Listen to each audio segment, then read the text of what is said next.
we have on our hands in the Donbass.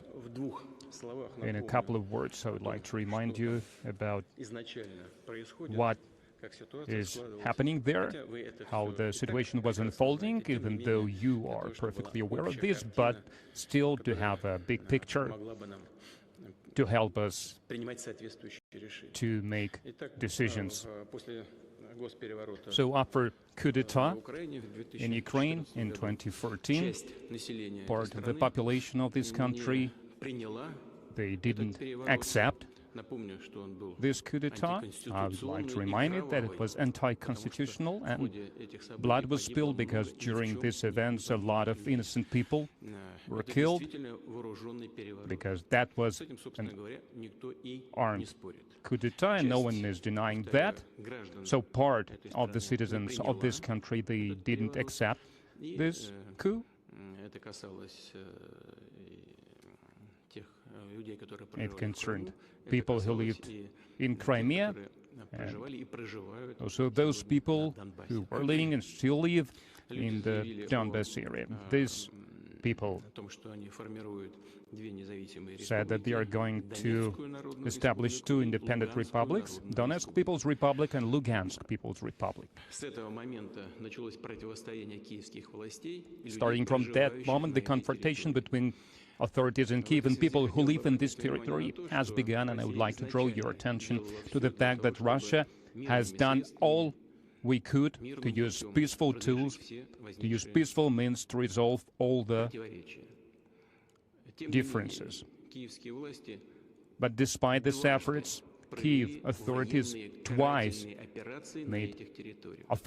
launched offensive against people in these territories, and it seems that we are witnessing the escalation of the situation for the third time. All these years, I would like to remind you, the people who live there, basically, they were humiliated. They were shelled all the time. They were blocked. As you all know, people who live close to the front line, they had to live in their basements, so they live there now with their children, basement of their houses. During the negotiations, we came up with a plan to resolve the situation. It's called the Minsk Accords because the negotiations were held in Minsk. But further events showed that 2 days authorities from Kyiv have no intentions to implement this plan. More than that, they have stated this on a number of occasions already, at the highest state level and at the level of the foreign minister, at the level of the Security Council secretary. So it is obvious for everyone that in the context, in the framework of these Minsk Accords, they are not going to do anything. Nevertheless, Russia is still making attempts to resolve all these complications, all this tragic event with peaceful means, in peaceful way, but we have what we have.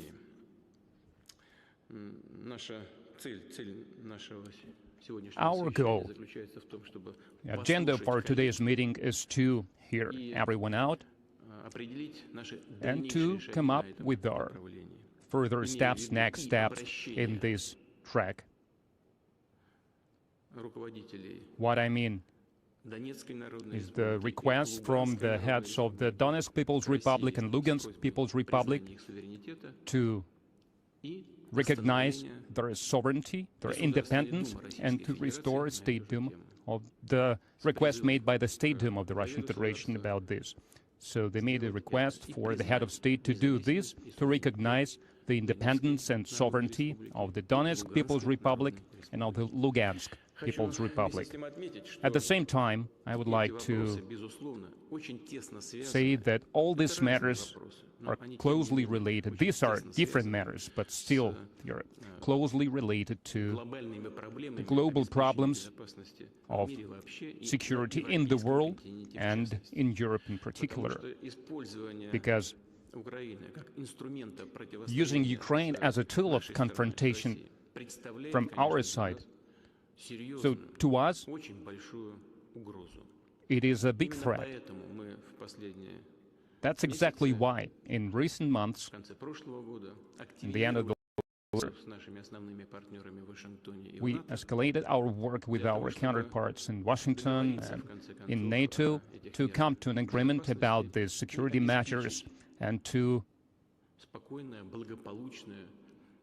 do everything we can to continue develop the country under peaceful circumstances. For us, it's a priority. To our country, it's a priority. Not a confrontation, but enhancing security and providing necessary conditions to continue to grow. But we need to understand current realities. And as I have said on a number of occasions, if Russia is going to face this threat, like Ukraine joining North Atlantic Treaty Organization, NATO, then a threat to our country will increase tenfold, because there is Article 5 of the Treaty Organization, and it says that all the allied countries, they have to join the military actions on behalf of one of its members if there is aggression against its member. And since no one wants to recognize the referendum in Crimea, and Ukraine insists that it's their territory, we face a real threat that they will want to fight for this territory that they claim belongs to them with military means, and it is stated in their documents, in their papers. Then the entire North Atlantic Treaty Organization, this military bloc, will have to join these actions. We are told, and you know that some countries, some NATO members are against of Ukraine becoming a member of the alliance. Nevertheless, despite them being against this, in 2008 in Bucharest, they signed a memorandum that opens doors for Ukraine and Georgia to join NATO. When I asked, why did you do that? I got no response. We were pressured into this by the United States. That was the response. Well, if they did this step, being pressured by the United States, what guarantees do we have that they won't make next steps in these directions? We have no such guarantees. There could be no such guarantees, because the United States can renounce any agreements previously reached. They can withdraw from any documents they sign. But nevertheless, at least something should be put in writing, should become a legally binding document, but we can't reach terms about this. So that's how I suggest we work. First, I would like to give the floor to Mr. Lavrov, who is now trying to come to an agreement with Washington, with Brussels, with NATO regarding the security guarantees. And then I would like to ask Mr. Kozak. I asked him to join us today. He's here. I can see that. I would like him to give us his estimates about what is going on with the negotiations on implementation of the Minsk agreements. Then I will give the floor to every one of you, but eventually we must come to a conclusion what we will do next. What should we do? Coming from the situation that we have now, coming from our estimations of how it could develop. So please, Mr. Lavrov, the floor is yours.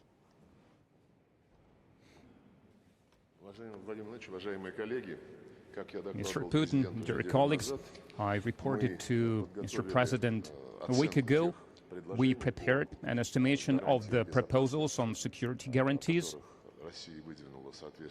that Russia proposed last December, and in January we got the response, and this response shows that our Western counterparts are not ready to see our central proposals regarding the non-expansion of NATO to the east, so this demand was renounced. They refer to the open doors policy, the so-called open doors policy, and the freedom of choice for the states to find means of protecting their security. And they didn't suggest any alternative to this key demand, neither in the US response nor in NATO's response. The principle of indivisibility of security that refer to the United States are trying to avoid talking about this, and they just taking out one single element that they are happy with, the freedom of choosing military alliances. They ignore everything else, including the key conditions that state that no one, when choosing alliances, should not strengthen one's security at the expense of security of others. In this regard, late January, I sent to all our colleagues from Western Europe, to NATO members, to EU members, and Switzerland, we sent letters that provided our analysis adopted at the OSCE at the highest level in 1999 and in 2010, and also the Founding Act of 1997 and the Rome Declaration that was approved at the highest level in 2002 at the meeting of Russian NATO Council in Pratica di Mare. Our second priority concerns the period when we started relations with NATO in 1997, and we proposed, keeping in mind that in those documents from 1997 it was stated that Russia and NATO are no adversaries anymore, and we were going to build partnership relations, including strategic partnership. We suggested to return to the configuration in the east of NATO, to the configuration, to the state of 1997, to restore this configuration. This argument of ours was refuted, just like the first one, and at the same time, in their responses, NATO people urged us to stop occupation of Crimea, to withdraw troops from Georgia, Moldavia, and Ukraine. As for Ukraine, they support the Minsk Accords and these documents, but in a sterile key, without any willingness to force Kyiv to implement this essential document. And in response to our other demands, including the need to stop deploying threatening weapon system next to the Russian borders, Americans said that they were ready to start discussing the issue of short-ranged and medium-range missiles, land-based missiles. This problem started when the US unilaterally withdrew from the INF treaty with the Russian Federation and ignored your, Mr. Putin, initiative that you came up with 2 years ago when you suggested to replace this treaty with a moratorium to deploy such systems, with corresponding verification measures, among other ideas that the US and NATO responded to us with. We can work on the decreasing military risks to increase transparency and predictability. That is close to our proposals that we have reiterated on a number of occasions in recent years, both to Americans and to NATO members. But these topics, they are taken out of the context regarding the package of security guarantees, and as for bilateral steps with the US, they also talk about regulating the planes flights and coming up with the regulation how to prevent conflicts for the military vessels and restoring the context between the military, establishing civilian hotline, and discussing mechanism of preventing dangerous military incidents. In overall, our impression is that our counterparts are trying to fragment Russian proposals, to single out secondary matters, even though they are still important to us, to still be engaged in the dialogue, but they try to avoid talking about the key matters of expansion of NATO.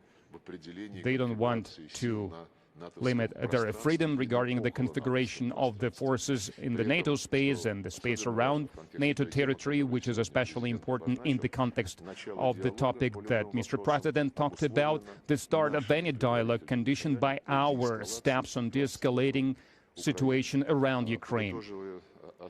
And summing up the estimation of the responses we got, we can say that, so there is some progress, small progress, but still there is, and consistency and the principled position that we've been manifesting when we suggested our initiatives from the last December.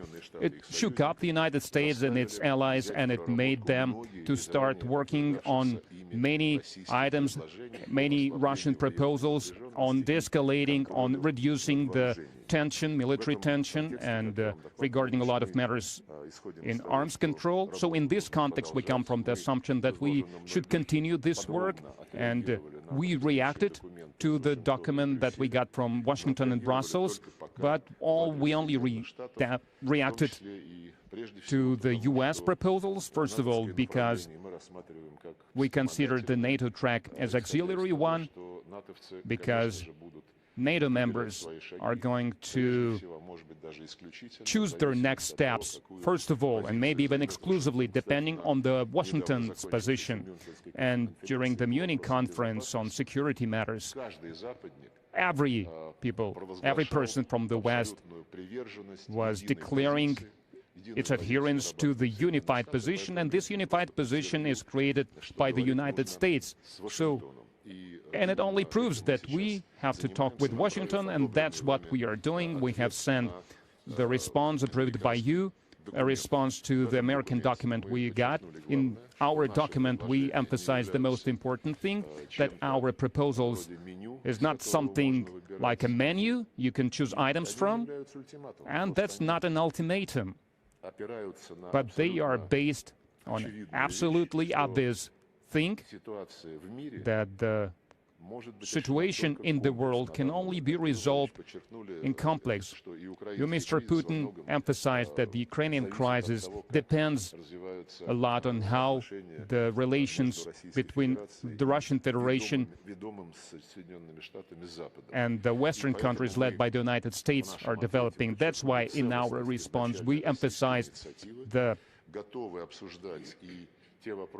unity of our position, and we are ready to talk about the matters that the Americans now finally remembered, including with our suggestions, but we will only do that when we will receive response to our key topics, our main concerns: non-expansion of NATO to the east, and considering the configuration of NATO presence in Europe, first of all in Central and Eastern Europe, with the agreement that Russia and NATO reached in mind. And of course our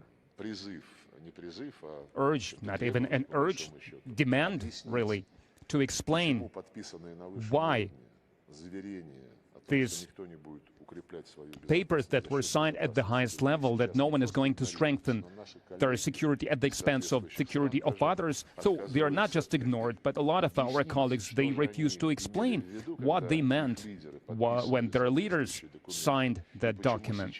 And why now? Regardless of what they meant, they are not going to implement their own obligations. And as per your instruction, Mr. Putin, after we sent these documents to Washington, I got a phone call from Mr. Blinken, Secretary of State. He said that he familiarized with our document and he's ready to meet to talk about it and to talk about the American reaction and maybe to add some additional questions. And if you agree, we have planned this meeting this week on 24th of February in Geneva. So we will come from the positions approved by you, from the stance approved by you, and that you are protecting in talks with your counterparts. And of course, we are going to promote this position also in the foreign ministry. Just a minute. So I talked to my counterparts about this, and my American counterpart assured me that they are not going to let Ukraine in tomorrow, so there even could be some kind of a moratorium. But they think that Ukraine is not ready yet. So my answer was simple. So you're talking about implementation of your plans.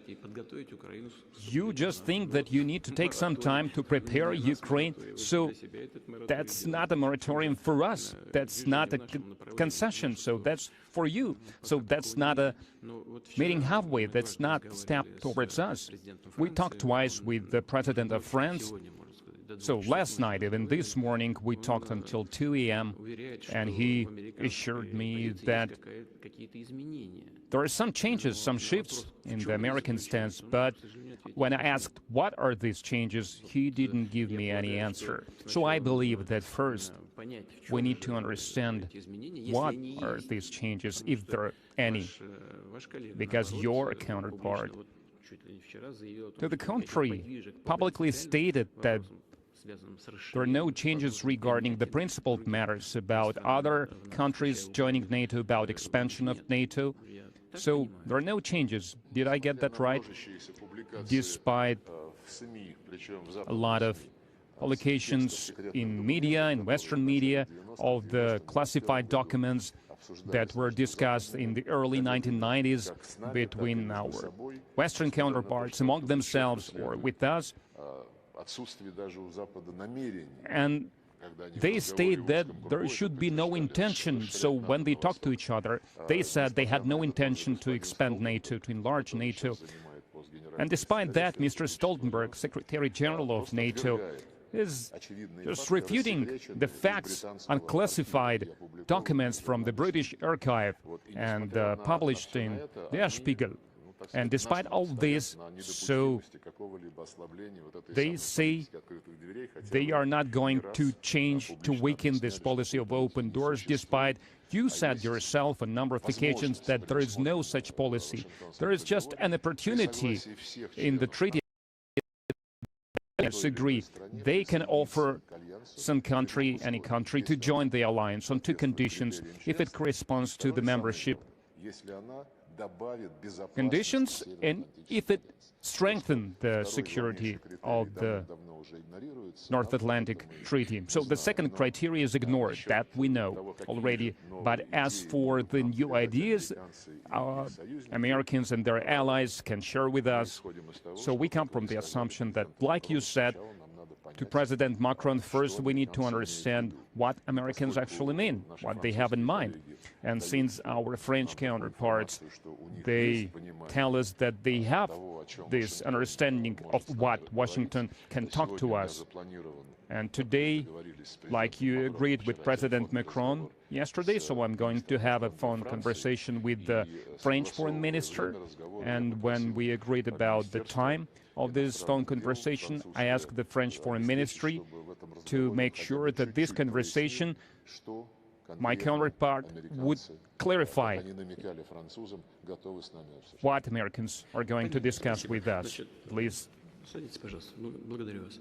Somehow. Thank you very much. You can take your seat. So now we will give the floor to Mr. Kozak. I asked him to give us an overview of what was happening during the Minsk track of the settlement, and then I would like to ask other members of the Security Council to talk, starting from the real situation that we have now in the People's Republics of Donbass.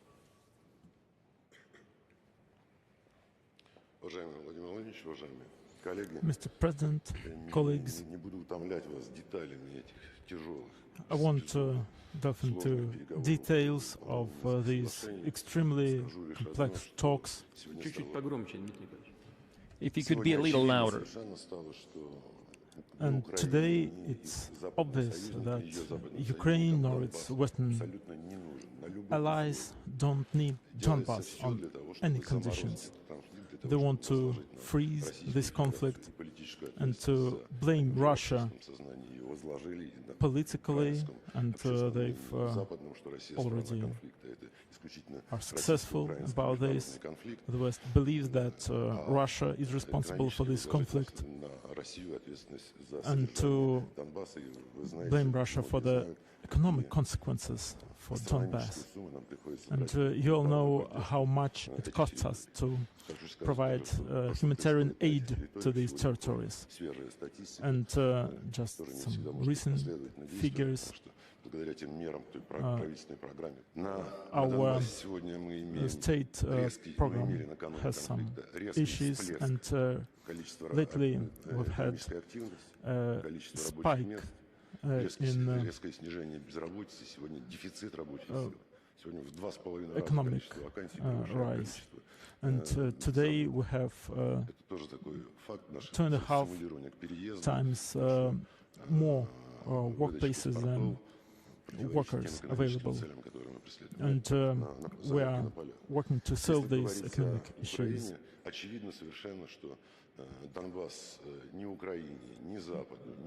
Donbass is obviously isn't needed to Ukraine or to the West. They want to freeze this conflict. And when asked about what conditions that they have to return Donbass under the Ukrainian control, they don't know how to answer to this.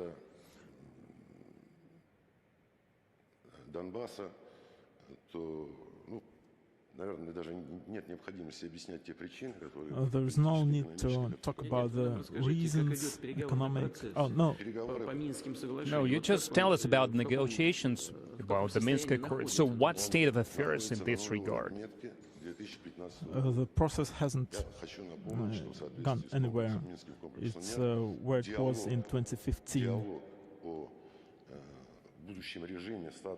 The dialogue on the future status of Donbass should have started right after removing heavy weapons from the front line, and it happened on the 8th of March of 2015, and by the end of 2015 the amendments should have been introduced to the Constitution, and special legislation, special status of these territories, then elections, and then the end of the conflict with providing full control to Ukraine over this territory. And this dialogue hasn't gone anywhere. And it is evident that Ukraine sees these territories as districts, municipal districts of Ukraine without any special status, and the people there believe that there is no reason to provide special status to these territories.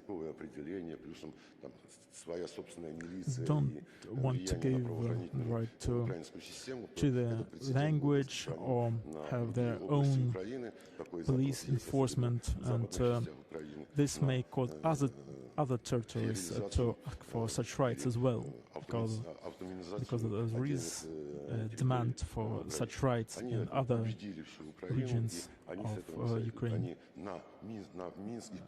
They confident about this. They will never agree to Minsk agreements, though they announce that they support these agreements to the public.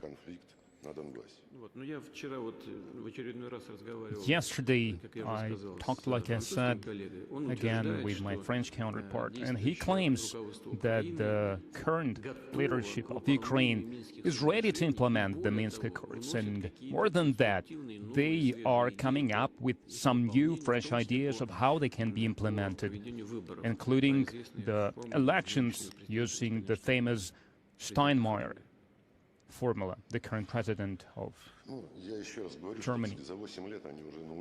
Again, over 8 years they've learned how to do this.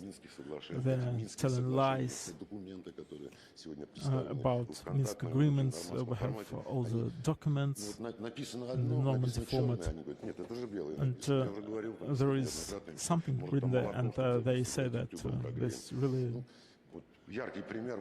another thing. And in September of last year, there was talk about Russia being a side of this conflict. All right, let it be a side. Let's have some conditions for us, and they cannot formulate anything about it. And we asked them to provide some commitments for us. Now let the Normandy format countries find these provisions. And we have a lot of proposals on Minsk agreements.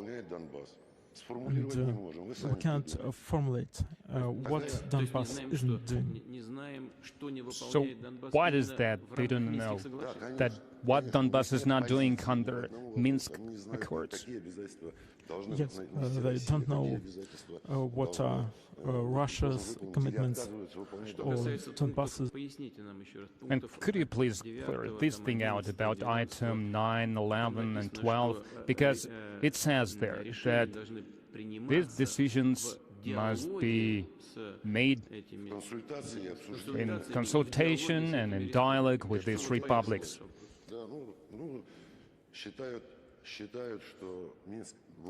They think that despite what's written and what everybody knows,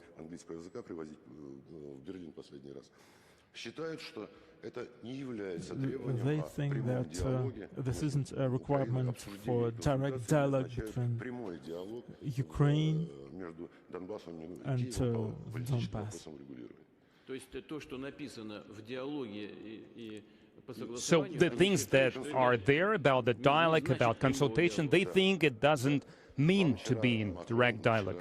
Yesterday, Macron told you that we need to keep this dialogue under the OSCE observation and the Trilateral Contact Group. And that's a made-up problem, because this dialogue is only happening within the Trilateral Contact Group, and that is moderated and facilitated by OSCE. So it's a made-up problem. There is no problem like that.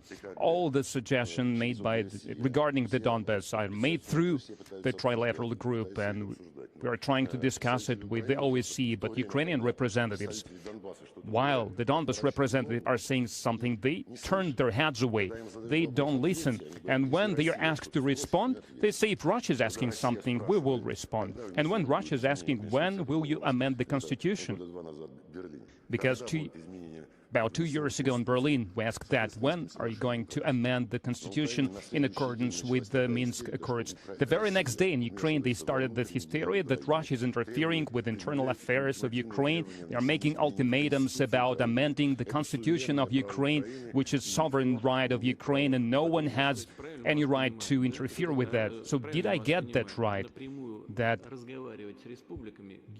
Kiev authorities don't want to engage in direct dialogue with the republics. They say they want to do it by dialogue with Russia. And as soon as Russia offers certain steps to settle within the framework of the Minsk Accords, they start saying that Russia is interfering with internal affairs of Ukraine. That's absolutely how it is. And they want this. They try to make Russia react. They want us to suggest something regarding the constitution, then they blame us of interfering with their affairs. And what about interpreting the Minsk Accords in such a way that they are not unrecognized republics should come up with initiatives, but the other way around? Kiev authorities of today, they should come up with certain suggestions on how Minsk agreements should be implemented.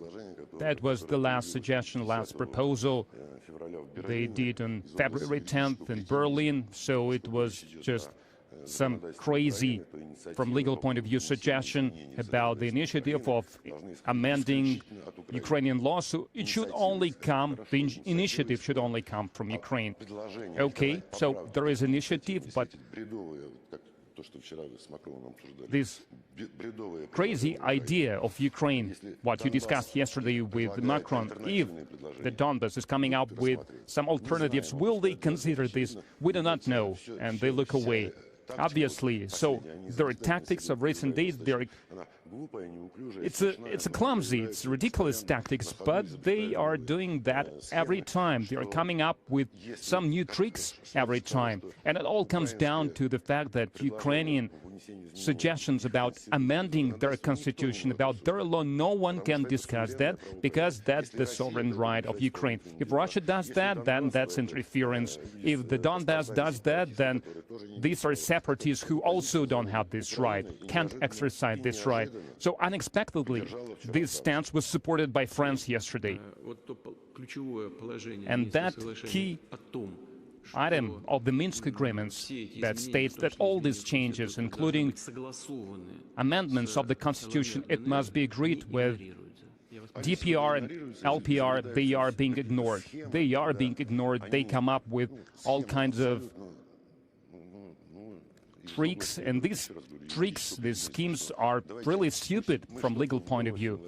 Let us just throw something to this trilateral contact group. We are not going to talk to anyone. We are not going to listen to Donbass. If Russia is going to suggest something, we will see how we'll react to that, and most likely the reaction would be like I described, and then OSCE could say that within the framework of this black box of this trilateral contact group, so allegedly it was approved there. But that's a made-up procedure that leads to nowhere. So, okay, then my final question to you. Could you please tell me and our colleagues, what, in your opinion, Kyiv authorities are going to implement the Minsk agreements or not? If the situation doesn't change, they won't. They will never implement it. Once again, it is obvious that they do not want to, neither within the framework of the Minsk agreements or not. They don't want to bring Donbass back to Ukraine. And Mr. Putin, or maybe I could say that later, I wanted to take that question about if we should, what we should do with Donbass, how should we talk with the West, because that's a very serious matter. Should be annexed Donbass or not? So, let's stick to the topic of your statement. Let's limit ourselves to that. And as for the negotiations within the framework of the Minsk agreements and about your estimates of its future, the way you understand that there is no future of this kind of work, but at the same time, within the framework of Minsk agreements, so there is no future, it holds no future to continue talking about it. Now I would like to ask the director of the Federal Security Service to report about the situation that we have at the border,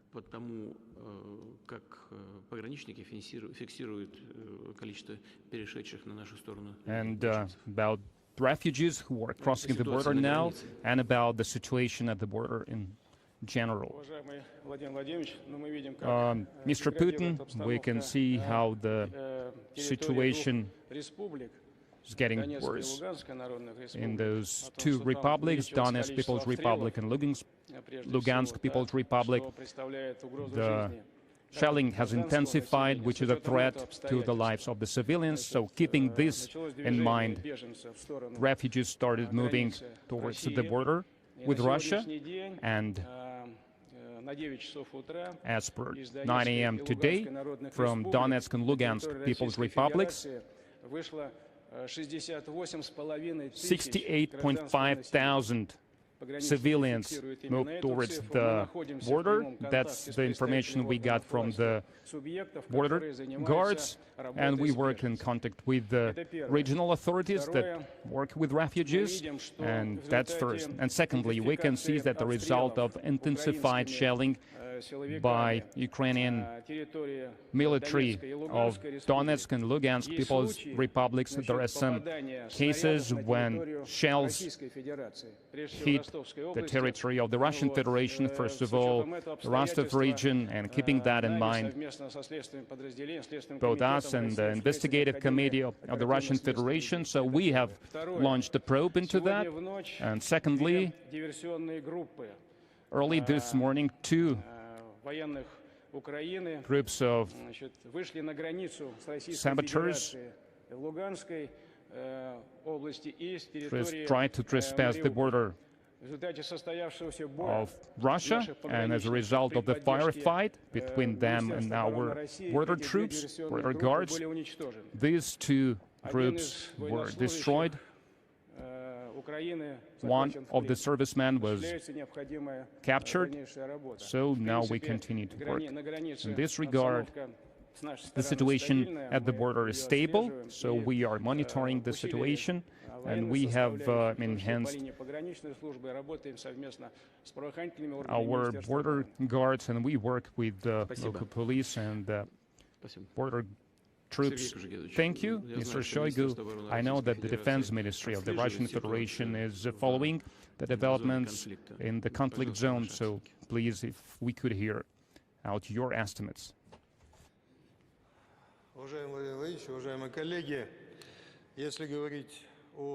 Mr. Putin, dear colleagues, talking about the estimates of what is going on today, on 19th and 20th of February, more than 100 of shelling and heavy weaponry was used,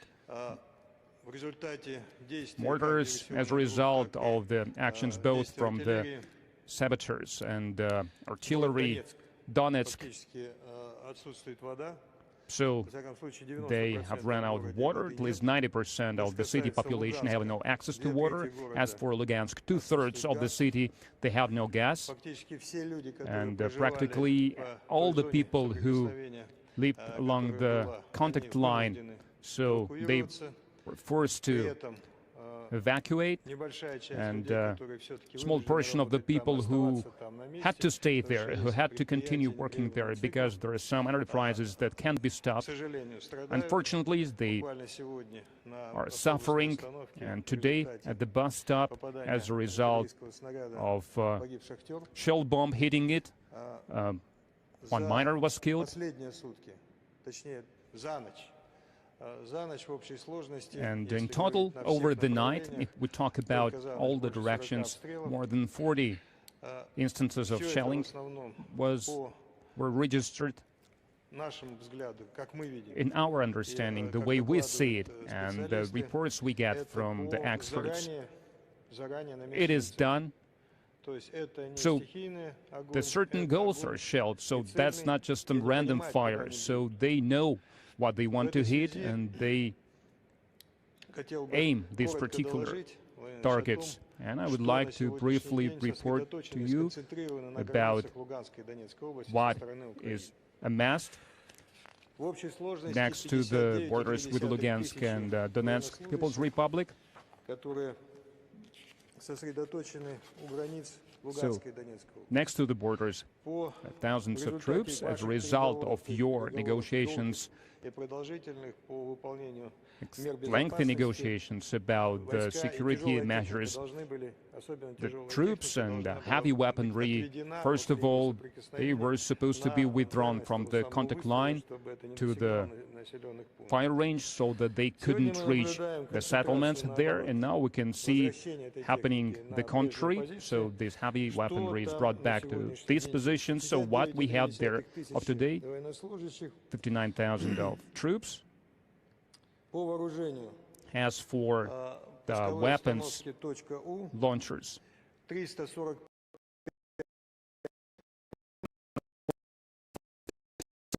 60 armored vehicles, 820 mortar guns, cannons,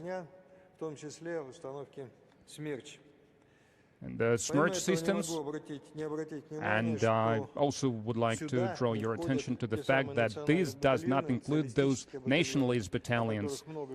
A lot is said about, a lot is written about, and due to our data, they are not really controlled by the authorities and by their commanders locally, and so they do whatever they deem appropriate.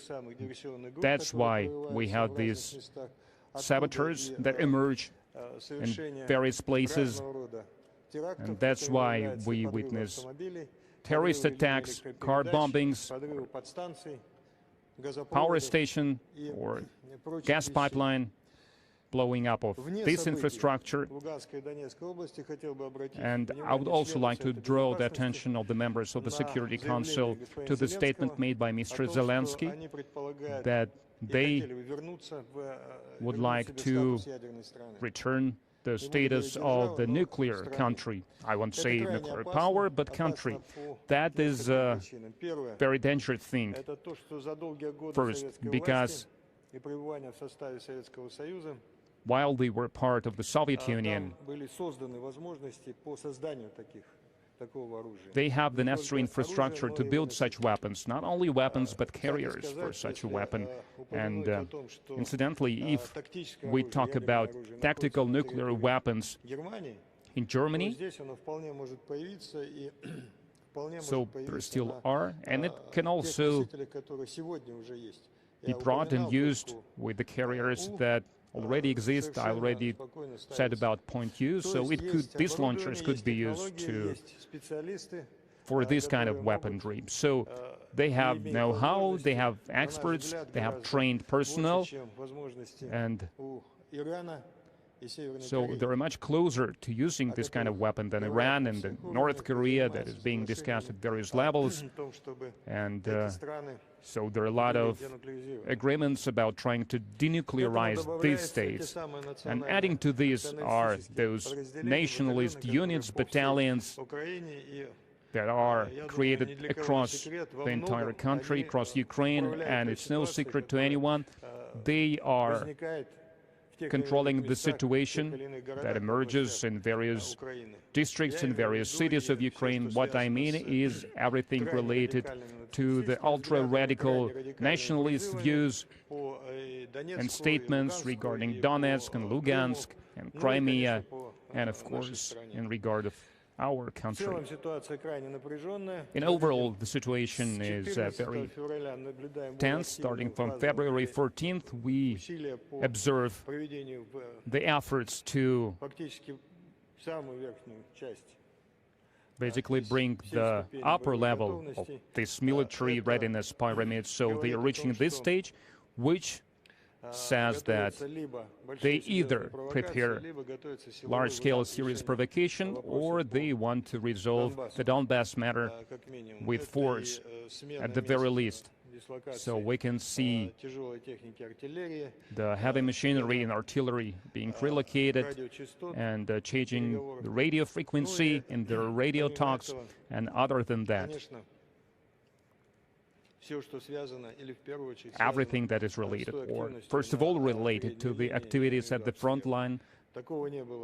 What I mean is shelling, so we haven't seen anything like that for a long time, and we are witnessing what we witnessed in 2014, 2015, very close to that. Thank you, dear colleagues. As for the negotiations regarding the settlement of the Donbass situation, I think it's clear to everyone, the situation that we have there. So it has been described in a lot of detail by the director of the Federal Security Service and the defense minister alike. Now we need to answer the question raised a long time ago, and that is stipulated in the appeal of the State Duma to the head of state. The question about recognizing of the Donetsk People's Republic and Lugansk People's Republic.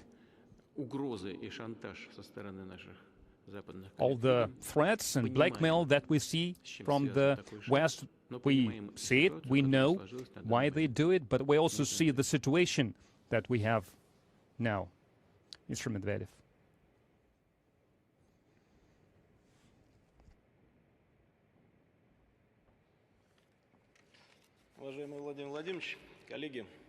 Mr. Putin, dear colleagues,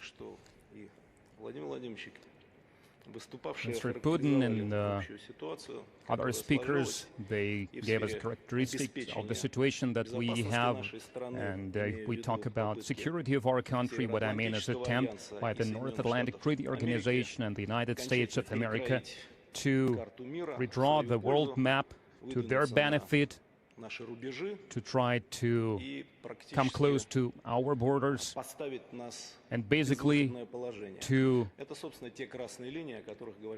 force us into the corner. These are red lines that President mentioned when he talked at various forums and during various meetings. If we talk about the situation around the Donetsk People's Republic and Lugansk People's Republic, it's absolutely obvious, at least to me, and which is confirmed by the information we've got from our colleagues. Ukraine doesn't want these territories. At least they just use it as some kind of currency to pay for the status of Ukraine. The people from these territories get no support, no aid from the Ukrainian authorities. There are only reprisals, which is manifested in shelling, taking away simple benefits or violating the most basic human rights. And if we look at the situation in complex, we can make a conclusion that the Minsk agreements are not going to be implemented. And by the obvious reasons, even if there is pressure from the foreign states like France, Germany, most likely, in all likeliness, the current regime in Ukraine, the current president, he doesn't need the implementation of these agreements because it's going to become an obstacle to him winning the second term of his presidency. That's what he wants the most. So it's not in his interest to implement the agreements that were reached. That's what you, Mr. President, said when both him and his defense secretary, security council secretary, they say that these are harmful agreements. And then they continue to make some blatant lies to our Western colleagues when they just say some words for the sake of saying these words about them adhering to the fact of implementing the Minsk agreements. We have an important dilemma in front of us about recognizing these two territories that are ready and willing to seek such recognition, that appealed to us with these requests, and our parliament also made such decision. I remember well the year 2008, and I can speak from the experience of the decisions I had to make back then about recognizing South Ossetia and Abkhazia as independent states, so to give them, from our point of view, to make them the subject of international law. We all know what happened next. I'm not going to speak about this now because there are a lot of problems, there are a lot of difficulties in this regard. But at the same time, it allowed to save hundreds of thousands of lives. And largely, it served as a lesson for NATO, for for a number of European countries, and this lesson was that you can do certain things to the Russian Federation. The situation that we have now is in a way more complicated, but also maybe simpler. I'd like to explain. It is more complicated because the scale of potential conflict can be compared to what we faced in 2008. And that's a fact, keeping in mind the estimation given to us by Defense Minister just now. But on the other hand, it's easier for us because back then we didn't know the potential reaction. There were all kinds of talks. I talked, Mr. Putin also talked to President Bush. But now we know. We know what is going to happen. We know all the possible problems, all possible difficulties, all the sanction ideas that we can hear now broadcast from every domestic appliance. We know that there will be a lot of pressure, but at the same time we know how to withstand this pressure. So in this sense, that bitter experience that we had in these 14 years, I think so we learned from this experience, and it was beneficial to us, and that experience showed that it is going to be difficult, and I can share my estimate, my personal estimate. But after some time, if the situation is managed sensibly, and once again, I think that we learn to do this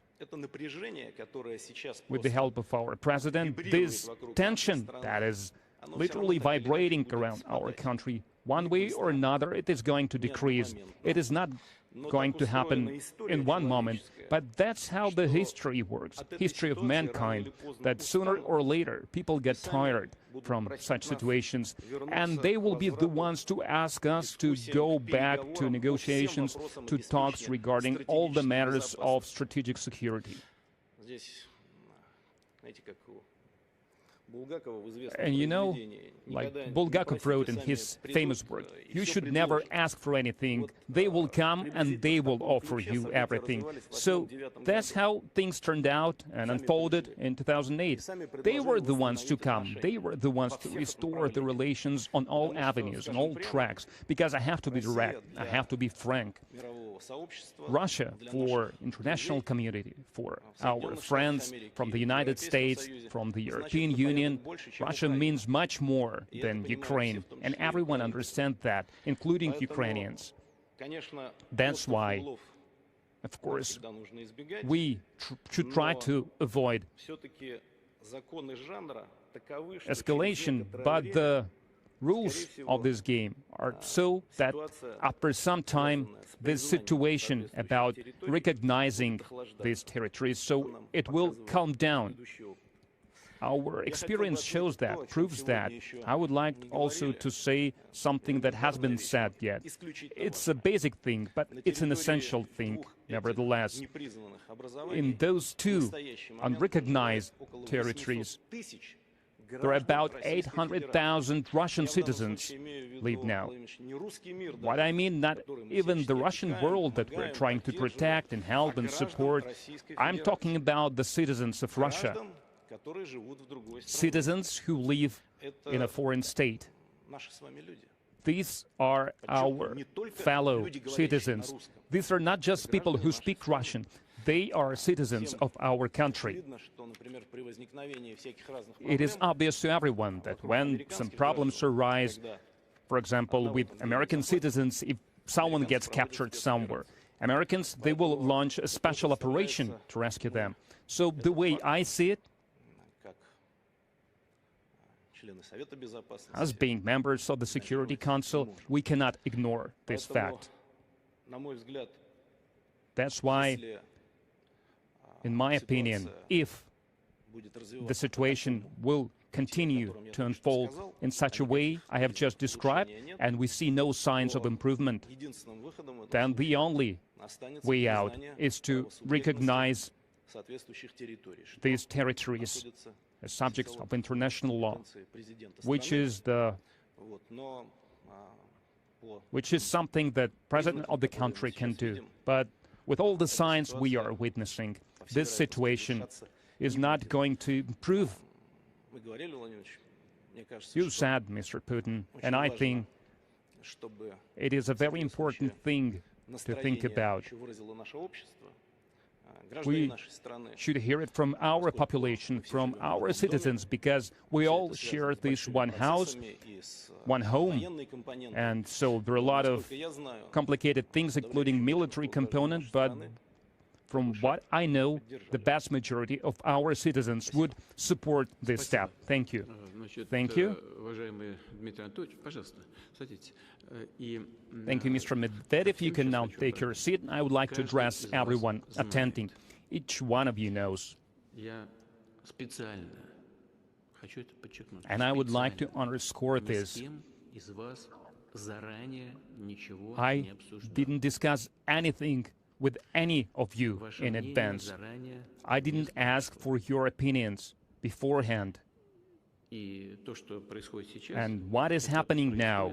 It is happening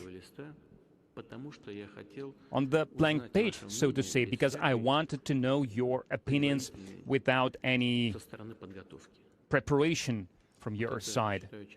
I think it's a very important thing to remember, and I would like to ask the chairman of the State Duma to speak now.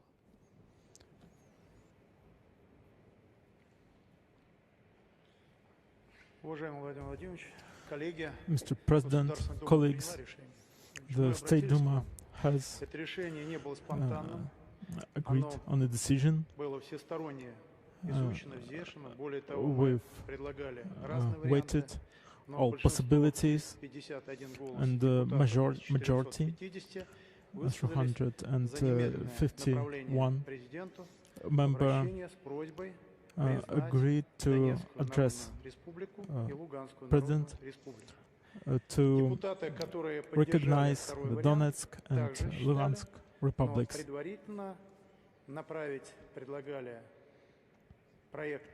Initially, we wanted to provide a draft to the Foreign Ministry and other authorities.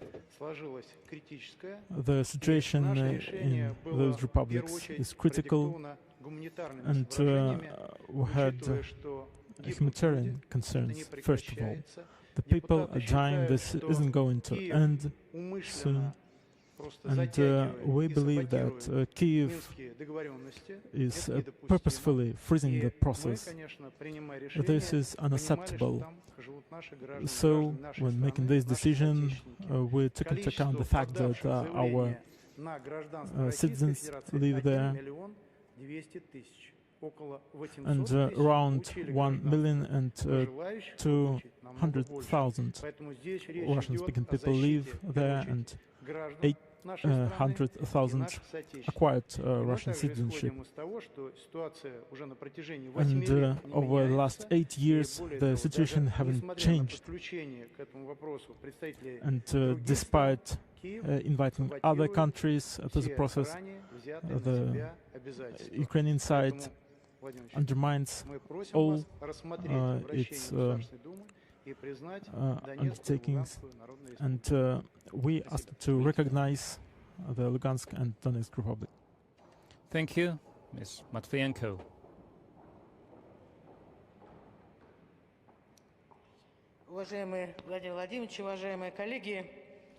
Mr. Putin, dear colleagues, 7 years in the very heart of Europe, we are witnessing a humanitarian disaster. All these years, genocide, blockade, no retirement welfare, shelling, and for 7 years, Russia has consistently, at all levels, advocated for political, diplomatic settlement of the intra-Ukrainian conflict, which is basically putting an end to civil war at all levels, and also in the parliament. We talked about this. No one heard us. No one listened to us. They were just imitating implementation of the Minsk Accords, endless meetings of the contact groups that made no sense, that brought no fruit. And it became obvious that the puppets from the Kiev regime, it's not that they do not want to make any decisions, they can't make any decisions. So when Biden snaps his fingers, that's very day the Attorney General is being fired. And if they wanted the conflict in Ukraine to be over, they just need to make an instruction to the Kyiv leadership. That very day they would sit down at the negotiating table and they would implement the Minsk agreements. Ukraine needs this conflict to justify somehow their degrading economical situation, social situation. They use it as a justification for that. So they need this as an anti-Russian project, and Ukraine is just being used there. They are not thinking about their national interest. They only think about what their masters think, what their masters do. It's just a bargaining chip. That's why the Minsk agreements are not being implemented. What Donetsk and Lugansk people wanted, they were called separatists, terrorists, and they only said, give us autonomous economy because we don't want to feed Kiev anymore, and give us right to speak our native tongue, Russian. These are just some basic demands, basic European values they speak so much about. And instead of that, there were two attempts of seizing their territories with armed means, with a lot of victims, with a lot of casualties, so they made the situation a humanitarian disaster. Where are the OSCE? Where are the guarantors who, before the coup d'etat, signed an agreement? Heads of state are sitting together, Germany, France, and Russia, they make a certain decision, and no one even tried to implement those decisions. Steinmeier formula, it seems such a simple document, so because it describes the order of things, of actions, because for Ukraine it's a territory, and to us these are people, these are citizens. They speak Russian, doesn't matter if they're Russian or Ukrainians. And the worst thing the West is doing, they are trying to clash two Slavic peoples against each other, and the people from Lugansk and Donetsk, they are hostages to this anti-Russian project. For how much longer we can try to convince them or to explain to them? We eventually have to make a decision. We were patient enough. We came up with enough arguments to make Ukraine to implement the Minsk agreements, to follow the peaceful diplomatic path. Obviously, it's not part of their plan. They don't want to do that, and they are not going to do that. And you should see things for what they are. And the fact that the people of Lugansk and Donetsk rebelled against this anti-constitutional bloody coup d'etat, when the very first decree in the parliament was a decree about cancelling, banning Russian language, and when our partners say that, yes, you should implement the Minsk agreements, that was adopted by the United Nations organization, and instead of making them do that, they are pointing finger at us, they are threatening us with sanctions instead of forcing them to peace, forcing Ukraine to peace. Instead of that, they start military exploration of Ukraine. They supplied them with all kinds of weapons, including offensive weapons. Do they even think that nationalists could come to power tomorrow? The followers of Bandera, those people who can be given any other name, and they will use these weapons. Will it add any stability to the situation in Europe? Is that a path towards peaceful and stable relations in Europe? I think that Russia has this moral obligation to do that. You know, I can't watch that footage anymore. I think that's how the majority feels. These poor women, old ladies, are crying. Children who have to hide in the basement, have to learn their lessons there. And the world is looking at that, trying to close their eyes. What kind of European values you can even talk about after that? That's anti-humane, anti-moral. And once again, I would like to say that we can stand this any longer. We have to make a decision. If recognition of the Donetsk and Lugansk People's Republic will resolve this problem, which is obvious, then that's the step we have to make. Obviously, they are going to threaten us with sanctions, and it is going to be painful, but we are called aggressors, and we have never even talked about sanctions against Ukraine. We still supply, like Belarus, power and gasoline there, and they use this gasoline to fuel the tanks that are now moving towards the border with Donetsk and Lugansk. We supply gas and a lot of other things. That's why, in my view, the time has come. We can't postpone it any longer. We have to make a decision.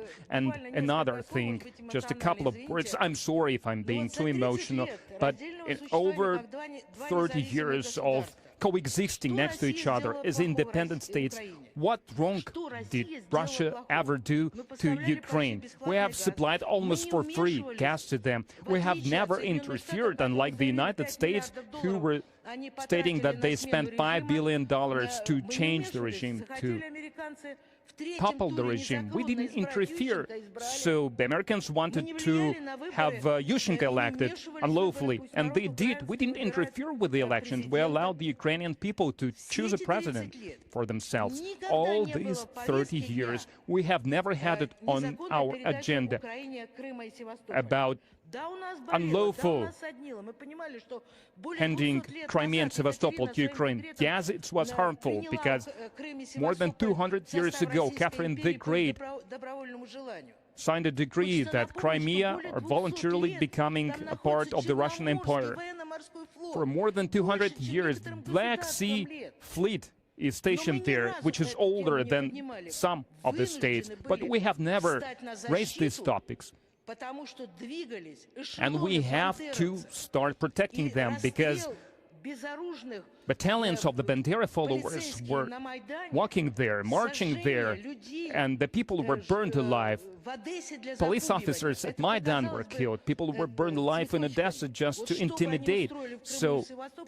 And that was just the beginning. We can't even imagine what they would have done in Crimea and Sevastopol. That's why Russia supported the choice of the people of Crimea. Just admit this fact. We followed strictly the UN Charter, which stipulates that the nations have right for self-determination. If there is a decision of the UN court, ruling of the UN court, and all these arguments are well known to everyone. Yes, they wanted to have, instead of the Black Sea Navy of the Russian Federation, they wanted to see NATO flag in Sevastopol. But we have no moral right to allow this thing to happen. So this page is turned. We have to recognize it for what it is now. It's high time now to make this decision, because we can't talk it over any longer, to pretend that things are being done. That would be an immoral thing to do. Thank you. Mr. Patrushev.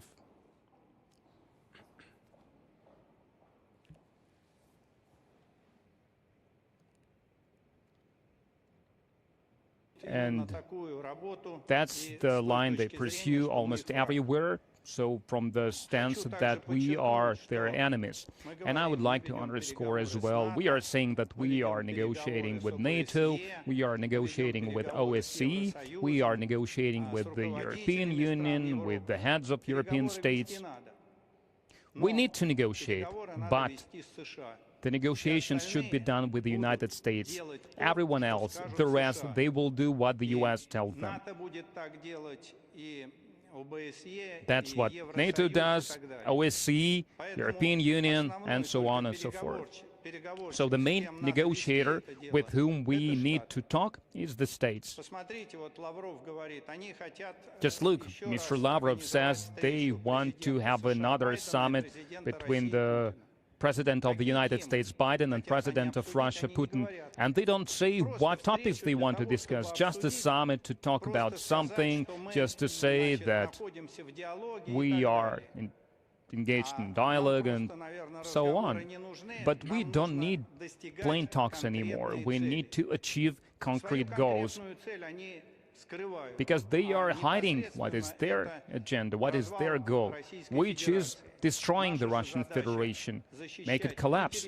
And our goal is to protect the territorial integrity of our country and the sovereignty of our country. As for the conflict in Ukraine and about what is happening there, everyone knows that. Not the people of Ukraine did that. The people of Ukraine are against that. They are being intimidated. They are being forced to follow this path. And it was done by the United States, exactly like in 2008 with Georgia, when the decision was made about that as well. So the only country we need to negotiate with is the United States. As for Donetsk People's Republic, Lugansk People's Republic, so the people have suffered enough. We can't keep torturing them. And the fact that the Duma made that decision, that's only fair. And I understand that we must support both the decision that Duma is recommending to you and the President to adopt, to make. And I think if that's what we are going to do, we will both protect the people who live there, and we need to think about that as well. And at the same time, we will give them an opportunity to continue working calmly. But again, what is going on there is just one of the local conflicts that was organized, plotted by the United States. So my suggestion is to respond to the suggestion of the Americans, to the suggestion, to the proposal of Mr. Biden to have summit with him. And during these negotiations, we could say that you did everything against the people of the Lugansk People's Republic, Donetsk People's Republic, and we must support them. If you can, in the shortest term, we can talk about 2 or 3 days, stop all this bloodbath, then we can start a dialogue, and then they can negotiate with each other, and they can implement not the roadmap of the Minsk agreement, but the actual plan, so that there was a short term of implementing that for each item. But I'm convinced that you will get a no in response. They won't agree with you. So the only possible decision then is recognition. Thank you. Mr. Mishustin.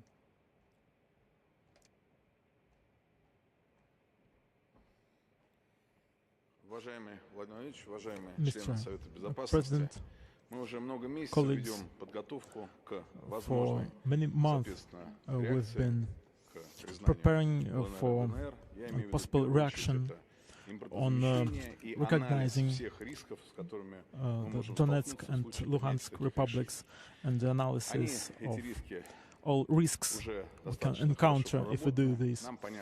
We've analyzed these risks. We understand the limitations we will have, especially in terms of technology input. We've also have several groups under the Ministry of Finance to prepare responses, including the response of the Bank of Russia, and it is evident that the situation will deteriorate, and the Russian economy will have a downfall. But that's the only way we can achieve our national economic goals you've set. We'll do everything we can to ensure economic development and wealth of our people. So you support this appeal? I've heard what the previous speaker said, and if we want to capitalize on this, we need to recognize the Republic. Thank you.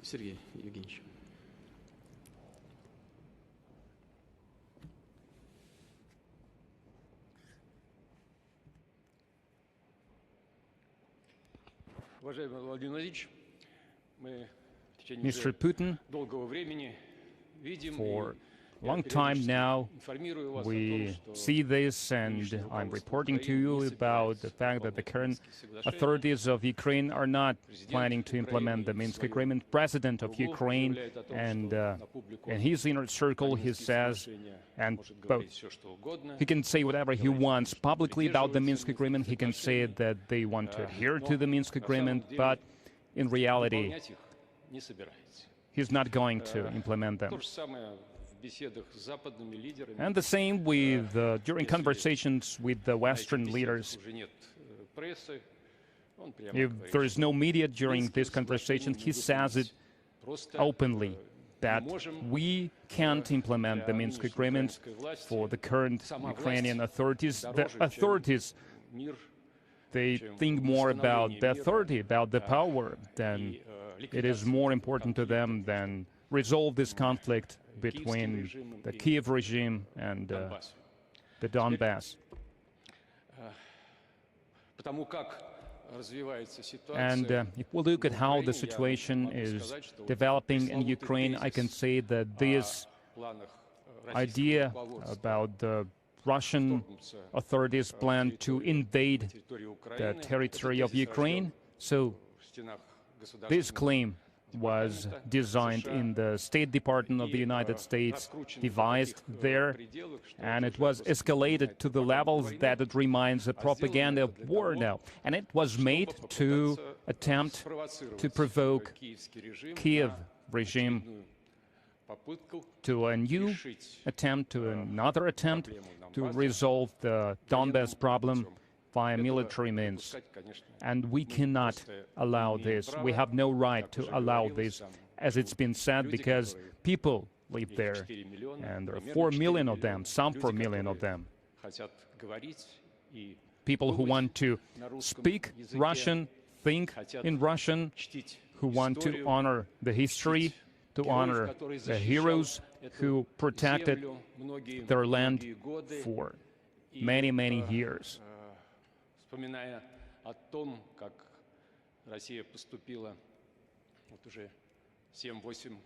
And remembering what Russia did 7, 8 years ago when it responded to the desire of the people from Crimea, from Sevastopol, to become part of Russia,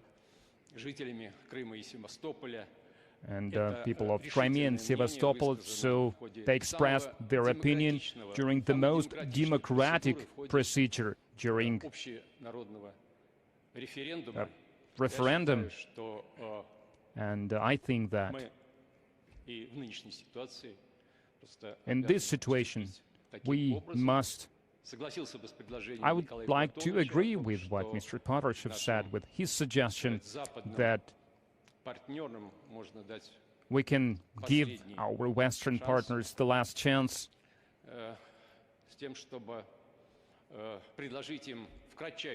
to offer them to force Kyiv to choose the peaceful path and to implement the Minsk agreements.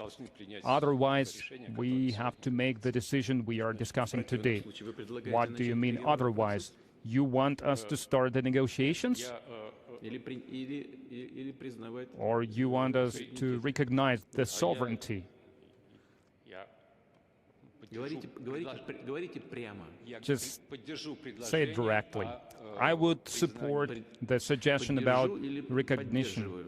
I will support, or I am supporting? I am supporting. So yes or no, just say it. Yes, I am supporting the suggestion about making Donetsk and Lugansk People's Republics, to make them part of the Russian Federation.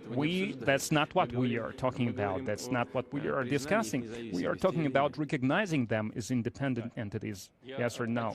Yes, I support the suggestion about recognizing their independence. Thank you. You can take your seat.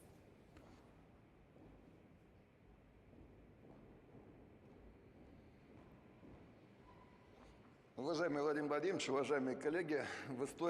Putin, dear colleagues, we can always find some examples in the history of the processes that we are witnessing now. This point of view of today's Kiev officials, of former Kiev officials, that they were forced under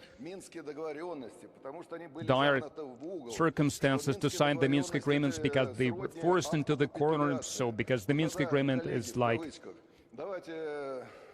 resigning. So then let's look at the history. Let's remember May of 1945. Germany is signing this Relation Act, and for 7 years they haven't been fulfilling this act. They are referring to all kinds of situations. They had these difficulties, they had those difficulties, that they were encircled in Berlin or something. So that's the parallel you're looking for. So saying now, when our Western partners are offering us to play this honest game at the negotiating table, we can play an honest game only when you look at an honest partner, and when you have partners who are cheating at the card game, and they do everything they can to reason somehow, to justify somehow this official position of Kiev, this lying position.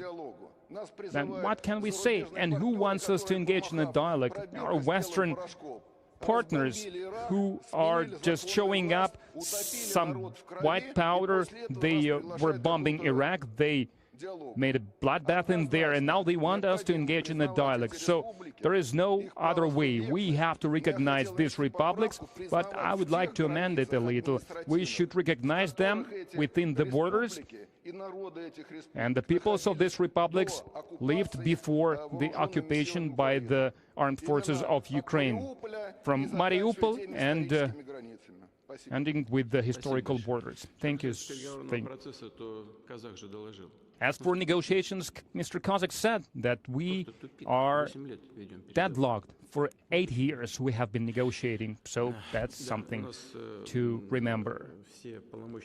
So I would like someone else to take the floor now, so to talk about your own position, but we will assume that you will talk on behalf of your colleagues as well. If there is any need from the representatives to talk more about their point of view, then we will give them the floor. Mr. Putin, dear members of the Security Council, we all remember 2014 and the pain our people had when they looked at what was happening in Crimea and what started to happen in Donbass and Lugansk. And we remember this desire from the public to recognize those two republics back then. And we know how much patience it took from the authorities of the country to give the new Ukrainian leaders this chance to heal this wound on the pain on the body of Ukraine, on the body of the people. That is basically the same people with us. So now the second president is reaching an end of his first term. So the first president is now accused of the treason because he signed the Minsk agreements, and we hear the claims of the Ukrainian Nazis when they say what will happen to the people of these republics after Ukrainian authorities will go there. So they are promised to destroy them, to illustrate them, to punish them. We see amassment of the troops that is comparable to the troops that Guderian took from Bryansk in August 1941.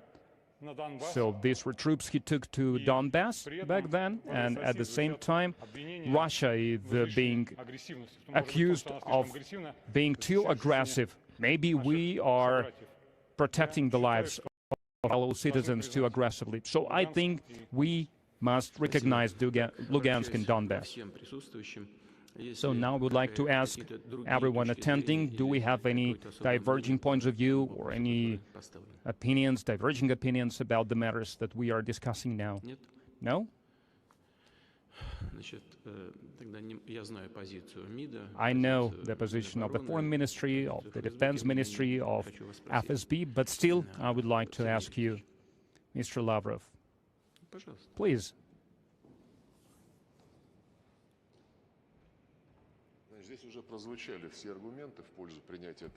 We have heard all arguments for this decision. So wherever we look, it is being done by the West. It is being implemented with pleasure by the Ukrainian authorities, despite all agreements and despite all cases of resolving the inner conflicts, the only conflicts where one of the parties refuses to talk to the other party, and it is fully supported by the West. It's the Eastern Ukrainian conflict. Just look at Cyprus, the Northern Cyprus Republic. So the UN is mediating with the talks. Look at Mali, so the French have some problems there. The government is talking to the rebels. The same thing is happening in Ethiopia. Belgrade, Pristina, they are in dialogue. Under the edges of the European Union, everyone is trying to help out with these talks. But another aspect that I see here is something that you've mentioned during the press conference with Olaf Scholz, the term genocide, because genocide has something to do with the history of how Kosovo emerged as an independent state without any kind of referendum. And this,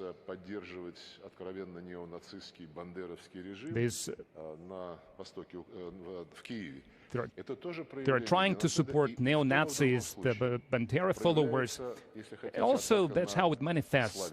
This attack against the Slavic people, against the Orthodox, and in case of Ukraine, against all Russian, which contradicts, as we all know well, it contradicts the constitution of Ukraine, but still it does not prevent the Kiev regime to adapt more and more laws that basically forbid Russian language, not only in schools, not only in universities, but also in daily life.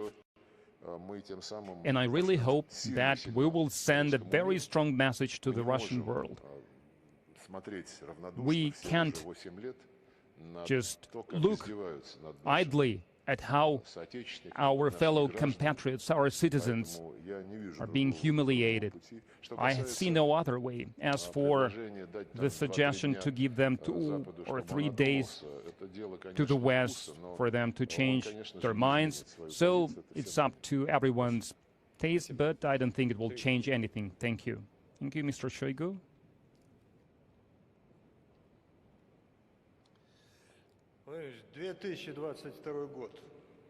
It's already 2022, and for 8 years now, the people have learned how to survive in basements. From the small ones to the adults, and all this time they haven't implemented a single item. The only thing they did when they withdrew Ukrainian troops from the contact line, and it was only implemented because Ukraine thinks that the day will come, they will muster up strength, they will get a chance, and they will resolve this matter with force. The next page of this book is pumping up Ukraine with weapons.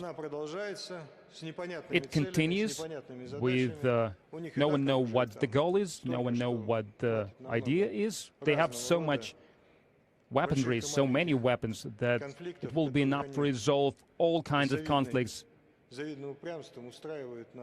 that they have in Lugansk or in Donetsk. But when every day they receive 4, 5, or even 8 flights of the state-of-the-art weapons, and when they say these are defensive weapons, I have a hard time imagining that javelins is a defensive weapon. And they already have more of those than some of the NATO countries have, which goes to show that no one wants to implement any Minsk agreements. They want to resolve this matter by force. And in this situation, I think we are left with no other choice. So I said clearly, yes, we must recognize. Thank you.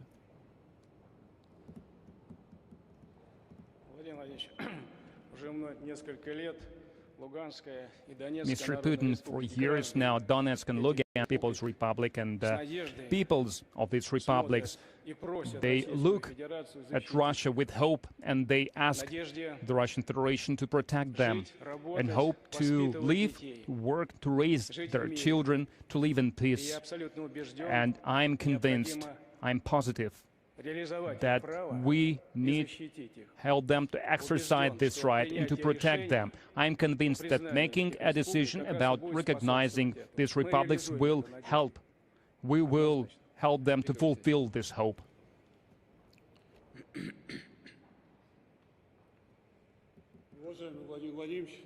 Mr. Putin, dear colleagues, the Chancellor of Germany said something along the lines that conversations about genocide in Donbass are ridiculous.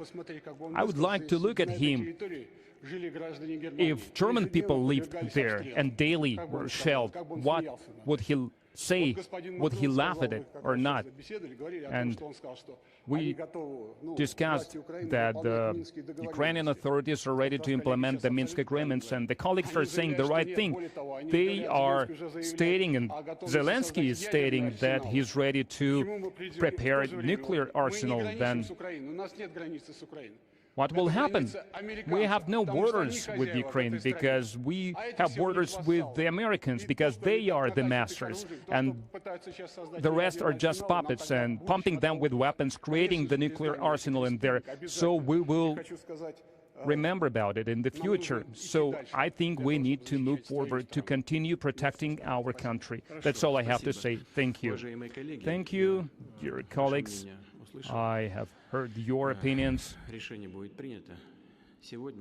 I will make a decision. Today, I want to thank you for this meeting.